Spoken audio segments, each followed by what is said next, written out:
Hey everyone. Before we get into today's interview, just wanted to drop a little reminder to stay up to date with all the latest episodes of On the Margin. You can subscribe to the Blockworks Macro YouTube. Just go up there, just click the little subscribe button, or you can click the links at the top of this episode. It'll take you over to Apple, Spotify, whatever your preferred platform is. Just subscribe there. And if you could, leave a rating and review. Really appreciate it. All right, on with the show. Welcome back to another episode of On the Margin. Today, I am joined by the one and only Lyn Alden. Lyn, welcome back to the show. Thanks for having me back. Happy to be here. Yeah, we were just saying before this, it's been too long since we last caught up. So I'm really looking forward to this chat and interview. Yeah, me as well. And I've enjoyed a number of the shows you have on your network. Definitely doing good work. Oh, thanks. I really appreciate that. So we've got a lot of ground to cover here, and why don't we just jump right in, and maybe we could use your most recent piece that you put together as a jumping off point. The title here is "Do High Interest Rates Fix High Inflation?" And one of the points that you really drove home in that piece is what are some of the proximate causes of inflation, because it's not always the same thing. And you've talked about sort of bank growth, bank lending growth versus fiscal as drivers for inflation. So maybe at a high level, could you kind of just unpack the point that you were trying to get across in this article? Sure, absolutely. And this ties back to my 1940s theme that I often bring up. Mm, So a lot of people they have recency bias when they think of inflation. Almost everybody thinks about the 1970s. Um, basically it's like, okay, how do you get inflation down?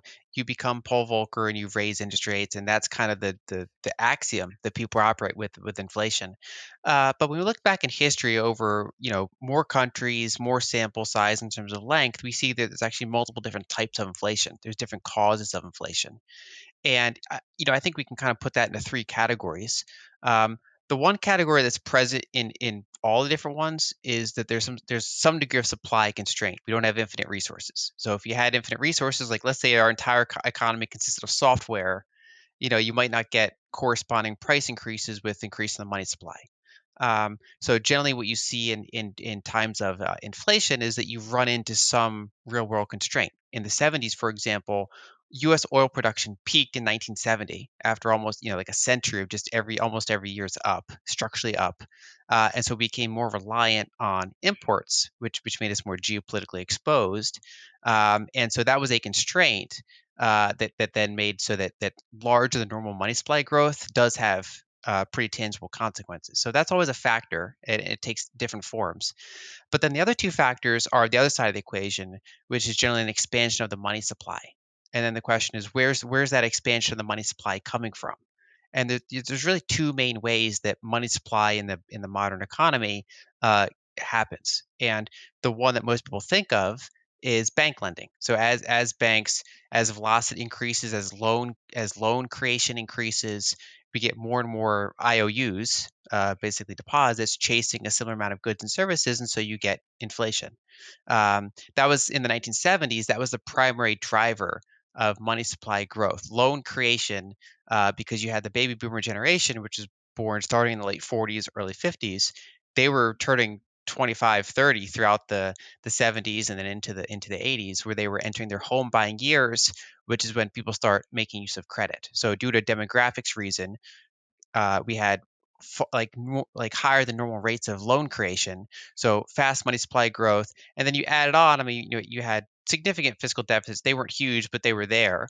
And then you also had the oil problem, so you had a big toxic recipe for inflation. Whereas you look in other periods, the other driver of money supply growth ends up dominating, which is fiscal deficit. So if you have large fiscal deficits, especially if they're monetized by the central bank, then it doesn't really matter if banks are lending or not. Money's just being handed out. It could be handed out in stimulus checks. It could be handed out in soldier salaries. It could be handed out in, stimulus to build new manufacturing plants. Whatever the case may be, it's going out into the economy, and it's being created from new reserve creation. And so when you get those large fiscal deficits, that's it's a similar end result as money creation, except the causes are different.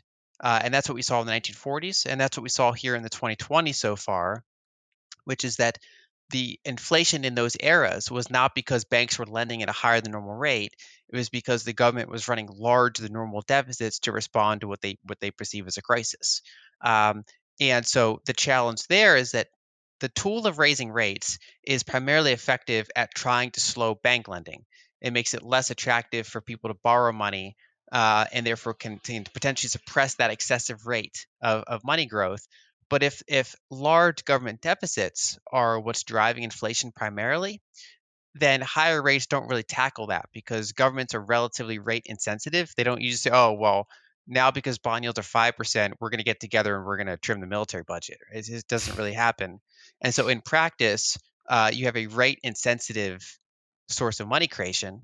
And the best that higher rates can do is offset that. So you could suppress the private sector enough that you get inflation down temporarily, but you're not actually addressing the core problem. It's like, it's like one kid ate too much, so the other kid you have to give them half the food, so that your average food per child is the same, right? It doesn't really, you're not actually addressing the problem, which is the one kid ate the other kid's food. Um, and so that's kind of the approach that they're doing because the Fed doesn't really have other tools. It's mostly a fiscal problem, and central banks aren't really in the political position to say, well, it's not our problem. Maybe they should, but that's kind of where we find ourselves in, which is that this is mostly a fiscal driven inflation, and the tools that address it are mostly fiscal, not monetary. It's actually funny, in some of the, I assume you probably do as well, listen to some of the FOMC pressers. And in this most recent one, or maybe it was the one before that, Chair Powell actually did get a question about, hey, just to paraphrase, hey, Chair Powell, there's an enormous fiscal deficit that we're running to the tune of $2 trillion per year. And that's projected 10 years out into the future. So we're going to be at $50 trillion debt in 10 years. Do you plan to talk to fiscal policymakers? And he said, absolutely not. And I just thought that was a funny, and he was pretty clear with that response. I don't know if there are any sort of backroom dealings, but it seems like he's drawn a pretty clear line in the sand. Yeah, and I think one thing I think that he could be criticized for is that during the pandemic, he called for more fiscal, right? So early on in 2020, basically when they were already doing their monetary, they dropped rates to zero. They were doing QE and swap lines and all this stuff. And he said, really what we need is fiscal. It was a rare case of a central banker getting somewhat political and Mm, saying, "This is a tool we need right now. That's not ours. It's out of our hands." Whereas you're not seeing similar directives now, where he says, "What we need is less fiscal." Right? He's basically saying that he'll dance around it and say, "Yes, the fiscal situation is unstable, but that's not our purview." Like he's not actually calling for anything, yeah. um, and he could call for less fiscal. Um, and the challenge, and a lot of us in this space, like the digital asset space, and also in adjacent spaces like the gold space. Part of why we're in this space is because we think the current system is unsustainable. If we thought it Hmm. was sustainable, we might not be in these spaces. We might be in the existing space.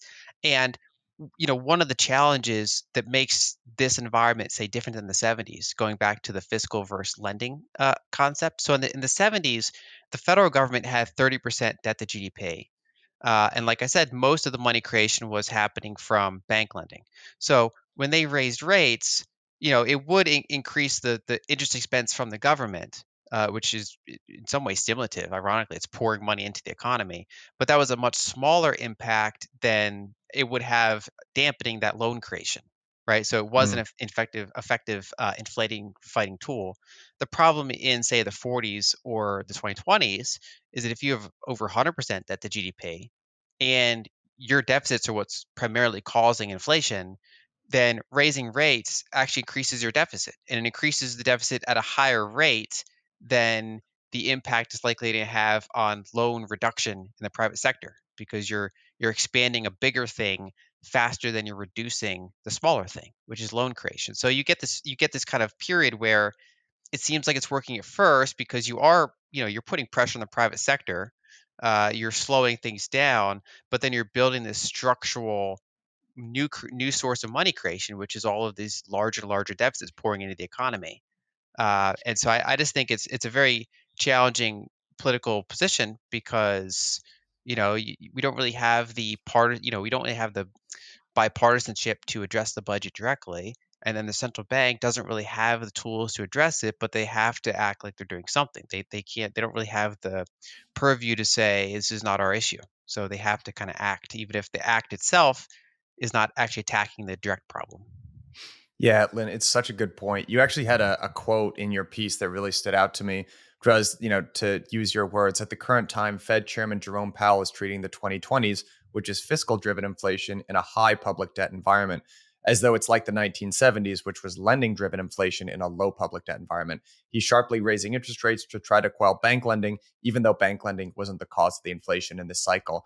And to try to maybe put together and see if I'm summarizing correctly what you just said was it's actually exacerbating the problem because while interest rates curb some of the bank lending driven part of the inflation, that's not ultimately the problem. Really, that's the fiscal deficit. So as we raise interest rates, we're actually increasing the amount that we need to spend on an annual basis, right? We've all seen those charts of the interest rate expense going parabolically up and to the right. And we know now that, right, the way that the Fed does that, or the way that the US government pays the interest expense, is to actually borrow more. So it's this sort of negative reinforcing cycle of actually exacerbating the real problem. Is that a good summary of it? Yeah, I think so. And the challenge with measuring it is that there are different propensities to spend on different types of stimulus. So in general, a larger deficit is going to be inflationary, but not to the same amounts. So for example, if you give a small check to people on the bottom 50% of the income spectrum, they're going to spend it pretty quickly, right? So that's Yep. going to be a high velocity thing. If you give Warren Buffett more money, it's not going to affect consumer prices. He's just going to go buy stock with it, right? So that's like two extreme examples. And so when they're increasing deficit through the interest rate channel, the challenging thing there is that the propensity to spend seems to be somewhat in the middle, and it's hard to predict. So, when you have higher interest expense and overall larger deficits from this higher interest, we say, okay, where does that money go then? Who are we essentially stimulating by Mm, increasing that interest expense? And so the answer is that about a quarter of it flows out of the country because foreigners own about a quarter of the debt. Um, Another chunk goes into the Social Security fund. mm, Um, and so that kind of stays at least for a while. I mean, about about a decade that gets drawn down to zero, but at the current time that kind of stays in limbo.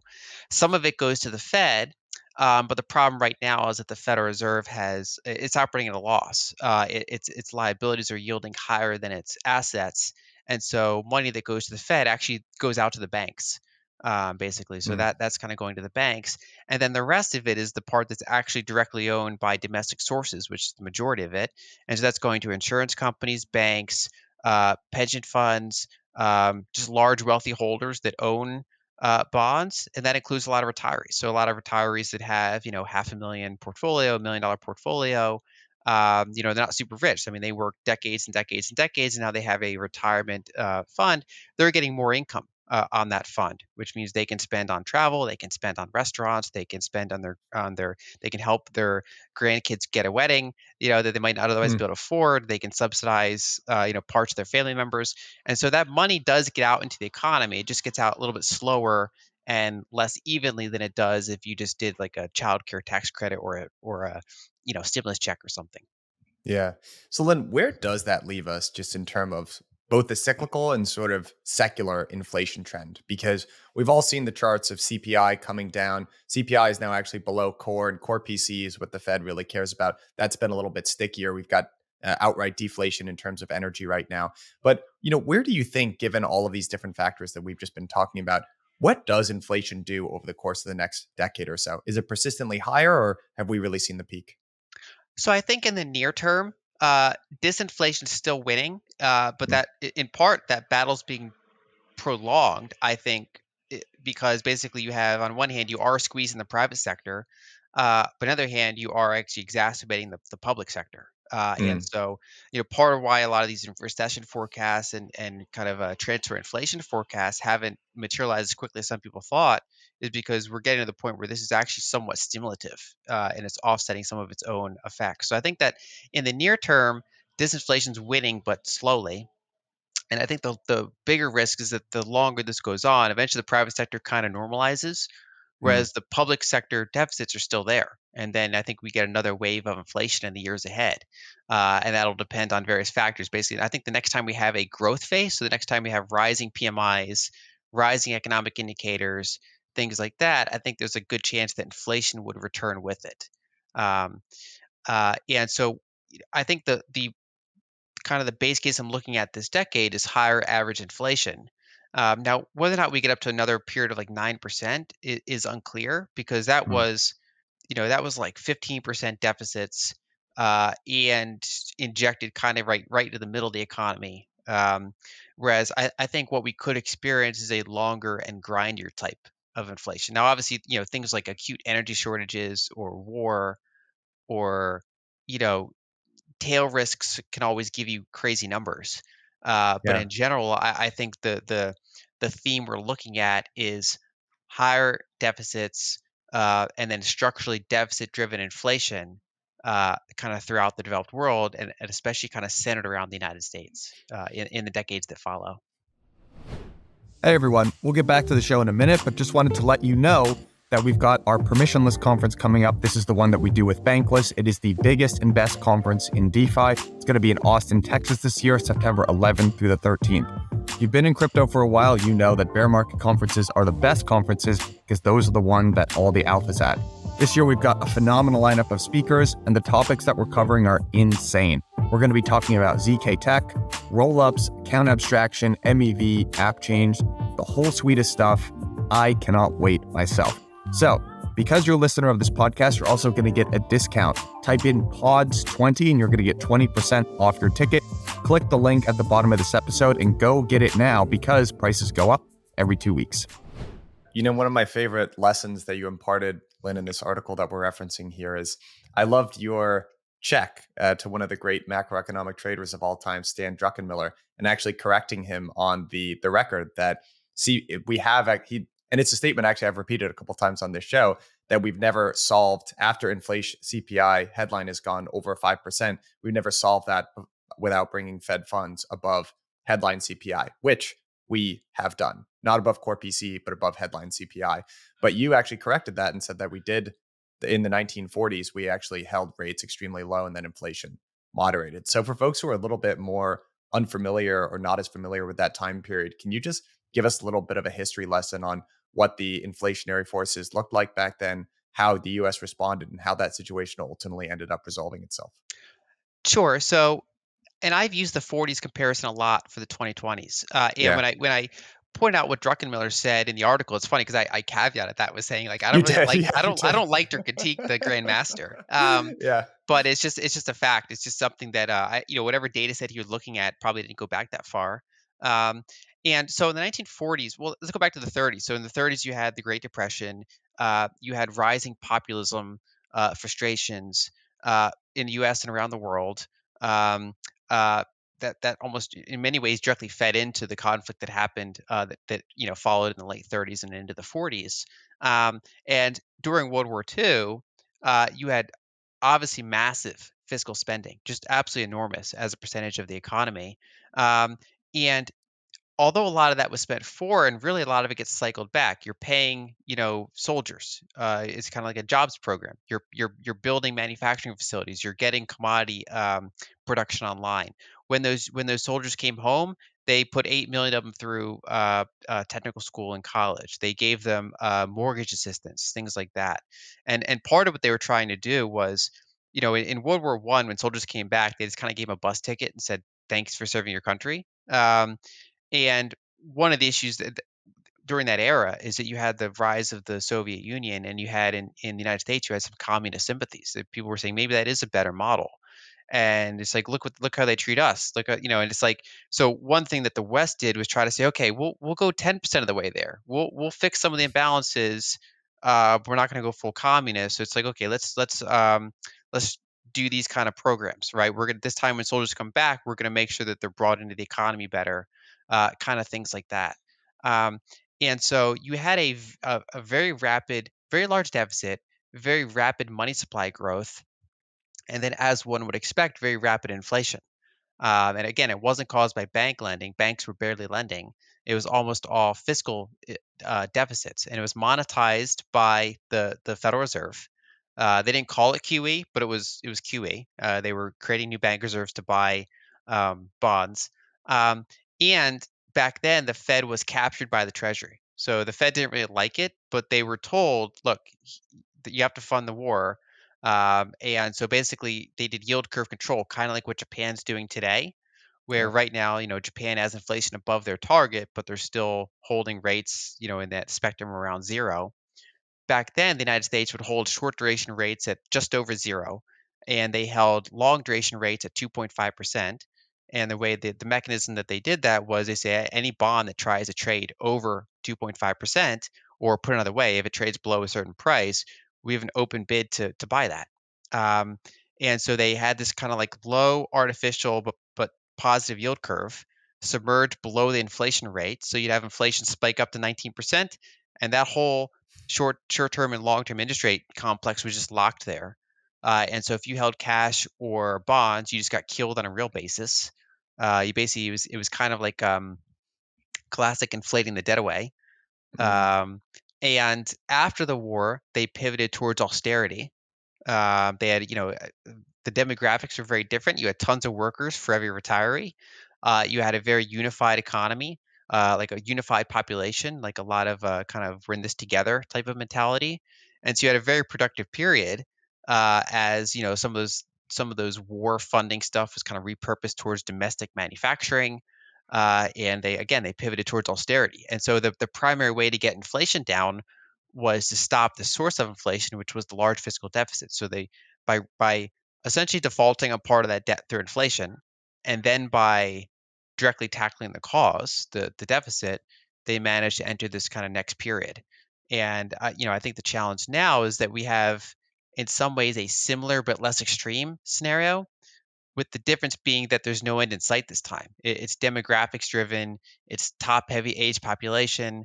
The United States has like our healthcare costs per capita are like 2.5 times what Japan's is, even though Japan's on average 10 years older. So when you add military spending, Social Security, Medicare, and just the overall demographics picture combined with our tax structure, we just have just these structurally large deficits that are just going to continue for no end in sight unless it's reformed. And that is money that's kind of is just going to keep pouring into the economy. So, you mentioned that you took a lot of inspiration from the 1940s, and you can certainly see some of the similarities just in terms of fiscal policy. And then I guess negative real interest rates are the other similarity. So, do you predict that out into the future over a period of time? And then what are the consequences if that ends up being the case? So I think in general we are going to see on average negative real rates this decade. Now, right now, we're in a period of trying to be as hawkish as possible. Hmm. So you can certainly you can get positive real rates for a period of time. But when you just run the math for how much debt there is compared to the size of the economy, it's very hard or impossible to make that work on structurally positive real rates. Hmm. Um, I think one way of thinking about it is that if you run the numbers just as on the U.S. So what is debt relative to revenue? What is debt relative to income? I mean, income's negative because you're running deficits. Um, you do all the numbers, and it's an uninvestable company. If it was a company, it's like below junk. Um, and so that debt has to default in one way or another, and the question is how. And if you control your own currency, you're very unlikely to default nominally, and so instead you default through money printing. And so I think the general trend we're going to see is, in the near term, I mean, I like cash equivalents. I mean, if you can get 5% on T-bills and money markets, I mean, that's pretty attractive. I know. Um, Yeah. but I think on average this decade, um, basically, I think rates are going to spend most of their time not really keeping up with inflation, and certainly not keeping up with like true inflation, right? So when you look at inflation over the past, let's call it 100 years, um, you have a number for CPI, but that number is kind of always resetting towards slightly lower end goods. Like if ribeyes get expensive, people stop buying ribeye, they buy ground beef, and then the thing adjusts downward towards that new reality. And Hmm. so if you kind of break it into categories, you know, like fine art and waterfront property, that increases roughly at the rate of money supply growth because you have this finite asset that you can't make more of, and money supply is growing, and it's almost a one-to-one correlation over a long enough stretch of time to take into account volatility. And then below that, you have things that are pretty energy intensive, things like gold or oil or beef. Those things are generally increasing higher than the rate of CPI over a multi decade time frame, because they're not quite as fast as the money supply growth because we are getting somewhat better at making them. We have better techniques for getting gold. We have better techniques for getting oil. for getting cows, all that kind of stuff, but it's still quite energy intensive and labor intensive and all that. And then when you go down towards like the lower end stuff, I mean, you get electronics that's just outright deflationary. Textiles are deflationary. We have all these kind of things that we've gotten way better at making. Plastic toys. We have this kind of long tail of things that are really not scarce almost at all, and that's really dragged down our average CPI. And so when we look forward, I think that anything that is has some degree of scarcity to it is what you really want to look at for kind of the quote unquote true inflation rate. Is kind of that the top like half of the asset spectrum. Whereas of course, software, AI, all sorts of things are going to continue to make certain types of things very abundant. Yeah, there was an interesting dynamic that you pointed out. If the rate of interest is below the rate of inflation, you sort of have this incentive to why wouldn't I take out a 3% mortgage if inflation is at 5% to buy a home? I mean, you're basically getting paid in real terms to take out a mortgage. So there are these weird incentives that sort of emerge in these environments, you know? Yeah, and one of the challenges, so going back to the question of whether or not rates tackle fiscal driven inflation, one of the hard parts that policymakers find themselves in when that happens is that both answers are wrong. So if they raise rates, it increases the deficits, and that pours more money into the economy, which is the source of inflation to begin with.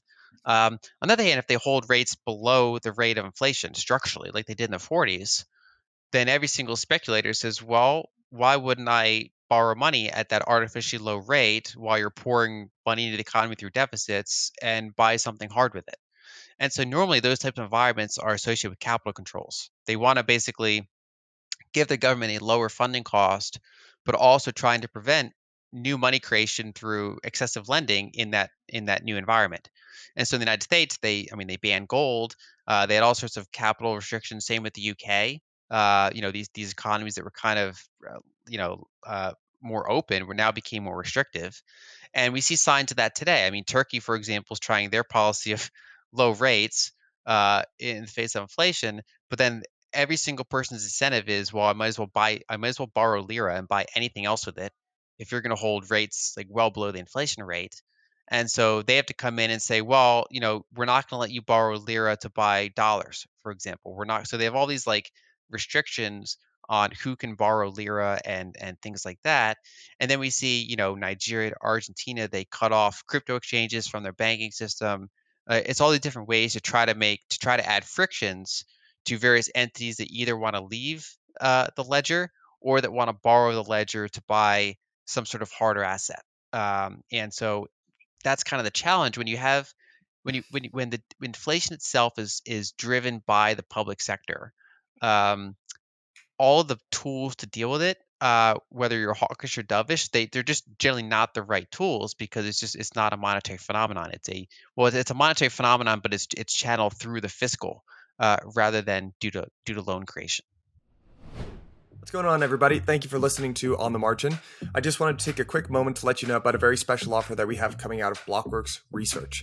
Now, many of you will probably be familiar with our platform, but Blockworks Research is the most blue chip spot to get research, data, governance, models, and a whole lot more about the leading DeFi protocols in the space. I've leaned on our analysts time and time again to explain complicated concepts going on in DeFi to me like I'm 5 years old. They can do the same for you. If you invest in DeFi or are just interested in it, it is an absolute no-brainer. As a listener of On the Margin, and to say thank you all for listening to the show, you can use Margin 10 for a 10% discount, and that gives you access to everything, which would be weekly in-depth reports, live data, all of that good stuff. So again, that's code Margin 10 for a 10% discount. Link is in the show notes. Sign up now. Thank you later. Yeah. So, at the risk of posing a very high level and difficult to answer question, what is the end game for the current scenario that we're seeing here? Because on the one hand, from my perspective, it's alarming enough to see the United States run the fiscal deficits that we are. And frankly, it's not even in the zeitgeist. I mean, you're just starting to see it. Joe Manchin, the Democratic senator, actually stood up and stopped us from spending even more, which was great and gives me a little bit hope that some senators still think like this. Some of our policy members are still concerned with this type of thing. But for the most part, I don't really see it being a gigantic campaign issue. And on top of all that, you're starting to see geopolitical tension ratchet up. US China relations have probably never been worse. We're sort of in the process of potentially maybe not totally reshoring, but kind of moving to this more multipolar world and changing the way our supply chains are structured. And then all of this, this always sort of all roads lead back to the dollar. And there's a constant question of is this going to remain the global reserve currency, and how sticky is it really in the system? Even zooming out more than we've talked about so far, how do you see the end game playing out for this sort of cocktail of geopolitical and financial instability? Yeah, it's a good question, and we can go back a couple decades to have a little bit of insight into this. So, in the late '80s, due to the attempts of the Fed to fight inflation by raising rates so much, it and then you had during the '80s, partially for the Cold War and other reasons, you had Reagan building up quite a bit of public debt. So we went from 30% to way above that. And so the combination of high rates and large deficits did start to actually cause quite a lot of interest expense by the government after a long enough period of time. And the late '80s and early '90s was kind of the peak period back then for concerns around the sustainability of public finances. So that the famous debt clock was put in place in the late '80s. And then you had Ross Perot run the most successful independent campaign in modern history, Mm, and his big thing was the debt. yep. Um, and so that era, the zeitgeist was really, you're hitting like $1 trillion numbers for the debt. It's completely unsustainable, and they ended up being like 30 years early because right when they were like Yeah. in their crescendo of how bad this is, and all their reasoning was right, but then you had the fall of the Soviet Union, opening up of China, and you had this kind of 30-year period from, say, the early '90s to the late 2010s of rapid globalization. So we brought on 1 billion people into the global capital labor force. You had Western capital and Eastern labor all kind of come together. You had this profound period of productivity. You had structurally lower interest rates for decades, which then allowed that debt. So that even though the debt to GDP kept increasing, the interest expense relative to the size of the economy was flat to down. You had peak demographics in the U.S. So in the late '90s, early 2000s, you could run a surplus because those baby boomer generation was in now their peak like earning yield years, um, and so basically for 30 years, like those guys looked really really wrong, and then you started the zeitgeist came to be the debt doesn't matter. Look at all those people that were alarmed about it. It's not really an issue. And I think the challenge is that going back to your question, that 30-year period's kind of behind us now. Now we're in this period of maybe deglobalization, or at least we're not globalizing the rate we were. Even if we keep our gains, we're not just rapidly globalizing anymore. Um, and so and then now we have much higher debt to GDP than we had before. So even smaller gains in interest result in much larger interest expense relative to the size of the economy from the public sector. Um, and so I think that the same concerns that were present in the late '80s and early '90s are 30 years later reemerging their head. And this time there's no offset. There's no, we can't have another 30 years of structurally lower interest rates. We don't really have another 30 years of globalization. We have some productivity offsets from, AI and software and things like that. But when it comes to labor and energy and things like that, those are real constraints. And so I think in general, we're going to face more average inflationary pressure. The debt's going to be more of a political thing. I think you can see the politicization of interest rates. We've already seen it. Some example, we have Elizabeth Warren grilling Jerome Powell in Congress. Yeah. I think you could have similar dynamics where you get political parties based on the interest rates become more of a partisan issue. At the moment, we don't really see that too much because, for example, we don't see Biden, uh, you know, joining Warren for going after the Fed. Right now, he's fully supportive. Um, but I think on a long enough time frame, you could see parties start to like like interest rates become a political discourse that we don't really see right now. And so I think that's like a longer concern. And as far as the end game, I think the big question comes down to whether or not they're able to reset this and keep it going, or if this is just kind of an era that ends and we enter a new era for money. Um, and so if they're able to kind of do what Israel did decades ago, or do what a lot of developed countries did in the 40s, and they say, okay, we're going to burn a lot of this debt off, and then we're going to pivot and we're going to get austere. That's kind of the bullish case for how this ends, which is, cash and bondholders get killed on a real basis, things stabilize, and then we kind of build from there. Or, we enter just a whole new era where the dollar kind of enters a spiral. There's not enough political unity to do anything about it. It just keeps getting worse and worse.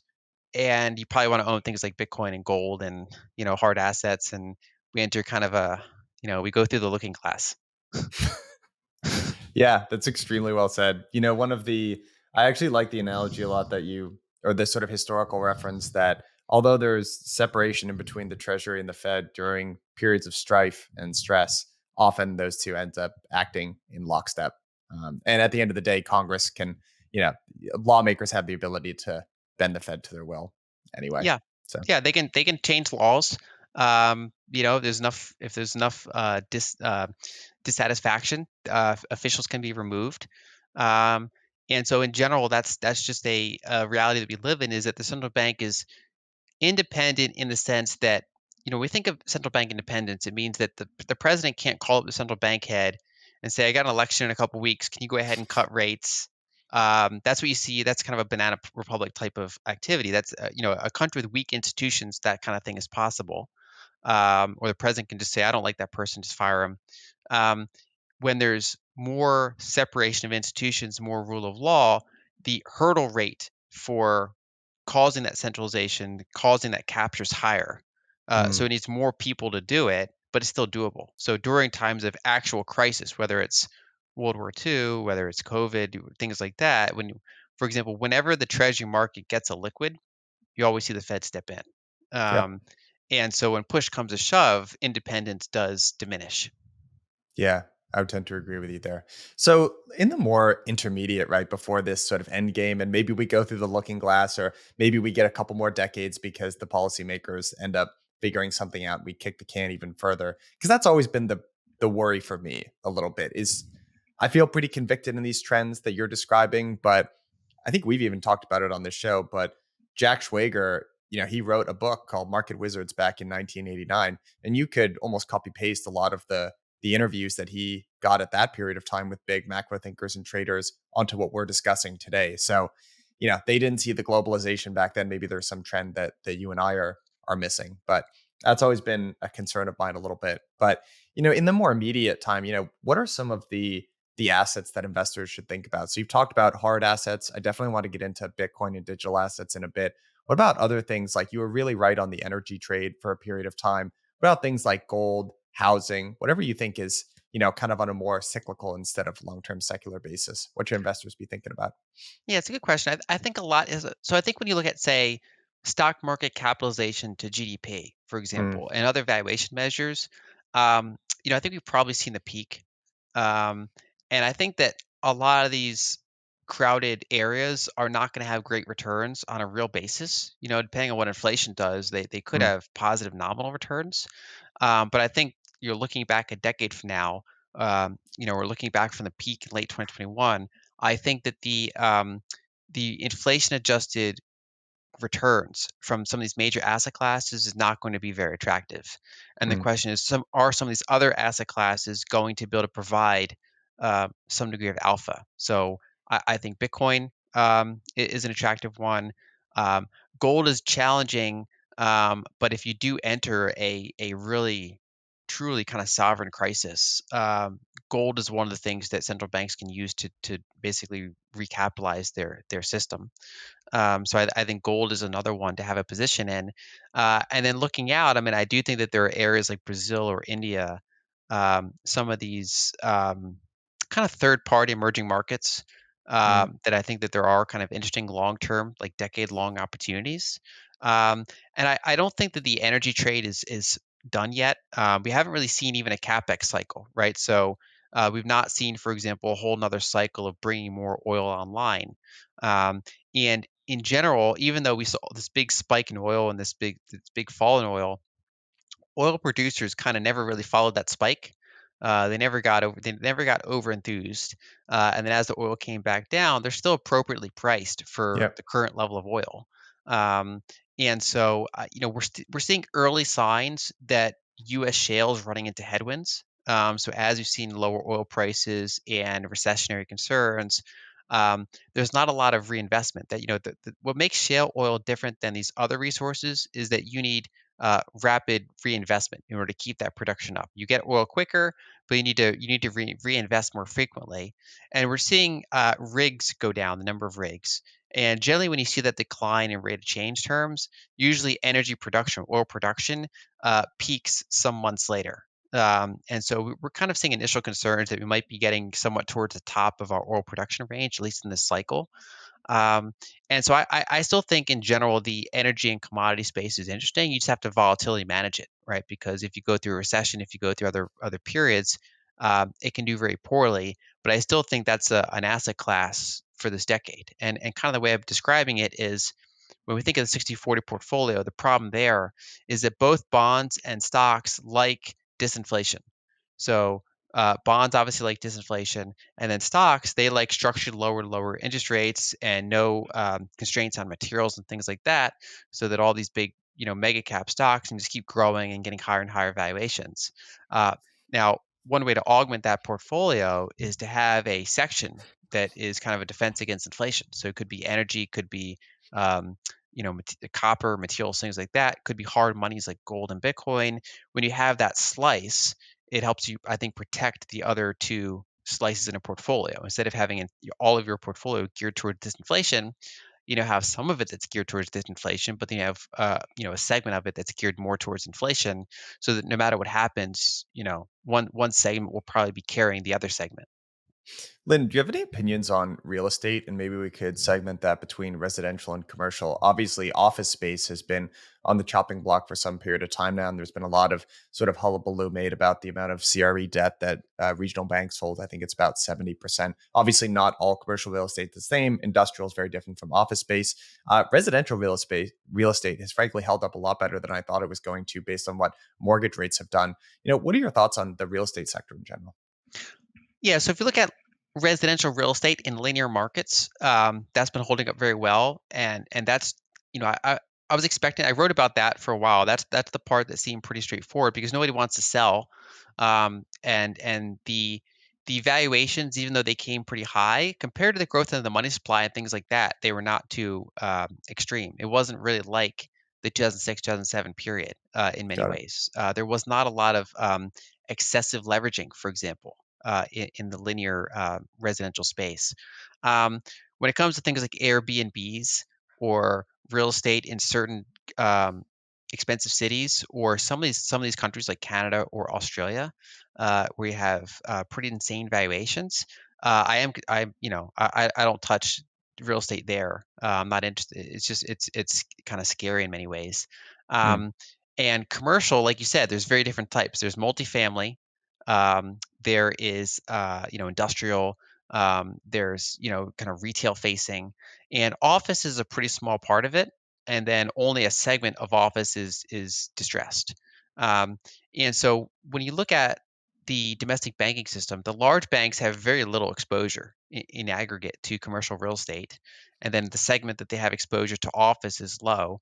Whereas when you look at small and medium banks, that's where there's like a time bomb because they have a Yeah. lot of exposure to that commercial real estate. So I am concerned about commercial real estate. I'm concerned about the small and medium long tail of banks that all have exposure to it. I think that's one of the more troubling areas in the market. Um, and I think that's an ongoing disinflationary pressure that is being pushed on by some of these other inflationary pressures we talked about. So, although there are a lot of inflationary pressures, there are some of these disinflationary pressures as well. And those are certainly some of the areas. Yeah. I always find my heart goes out to the small regional banks. I'm always rooting for those guys in general because the you didn't use these exact words, but post end of World War II, there was a GI Bill, right? That was some of the programs that you were sort of indirectly referring to there. And there was there was, access to credit, it was mortgages, and it was education. What a great way to incentivize the younger generation, right? And right now, if you're a customer of a big bank, you're a small business, you're not their priority. And it's not because they're bad people there. It's just because it's not within their business interest. It's completely rational.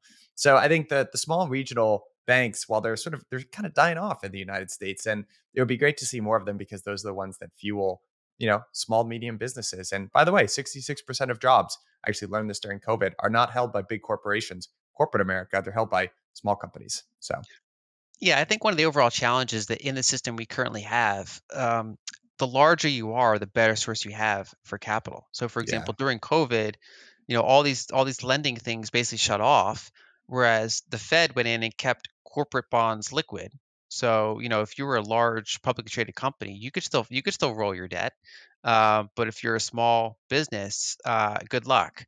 yeah, Um, and even before that, kind of the whole leverage buyout or private equity space is basically based on the premise that, hey, we find these companies and we have a better cost of capital than they do.